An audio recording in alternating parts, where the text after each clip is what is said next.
బిడ్డల శీలాన్ని కూడా తాకట్టు పెట్టే విధంగా లేకుంటే అవహేళన చేసే విధంగా చేయడం కరెక్ట్ కాదు.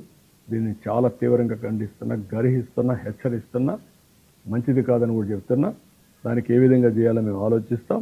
కానీ ఇన్సిడెంట్ కాడికి వచ్చేప్పుడు మాత్రం నేను ఎవ్వరితో కాంప్రమైజ్ కాం.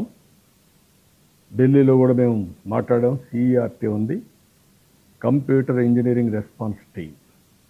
సిఈఆర్టీతో మాట్లాడి అక్కడ senior scientist one mister Sharma S S, ఇంకొక విద్యాసాగర్ సైంటిస్ట్, అదే మాదిరిగా Surendra Varma another scientist, Ravichandra another scientist, వీళ్ళందరితో కలిసి ఒకరిని సిఏడిసి నుంచి కూడా centre for development of advanced computing నుంచి ఒక టెక్నికల్ పీపుల్ కూడా తీసుకుంటాం.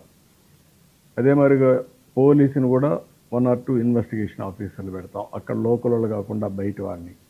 వీళ్ళందరూ వెళ్ళి అక్కడ ఏం జరిగిందో మొత్తం తీసుకొని వాళ్ళ దగ్గర ఉండే ఎక్విప్మెంట్ కూడా తీసుకొని డౌట్ ఉండే వాళ్ళందరి సెల్ ఫోన్లు కానీ వాళ్ళ యొక్క ఐప్యాడ్లు కానీ అవన్నీ తీసుకుంటాం, కంప్యూటర్లు తీసుకుంటాం.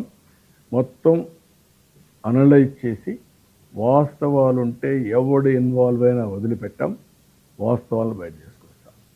దీన్ని అనవసరంగా క్యాంపెయిన్ చేయడం, దుష్ప్రచారం చేయడం మానుకొని ఎవరి దగ్గర ఎవిడెన్స్ ఉన్నా ఆ ఎవిడెన్స్ పంపేయండి. వాళ్ళ మీద ఎంత కఠినంగా యాక్ట్ చేస్తామో తర్వాత మీరు చూడండి.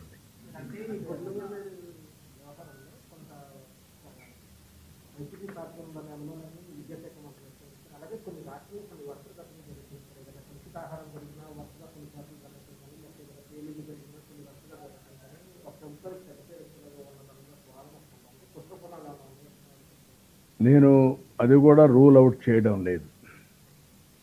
ఎందుకంటే ఒక ముఖ్యమంత్రిగా నన్నే మభ్యపెట్టారు. బాబాయిని గొడ్డ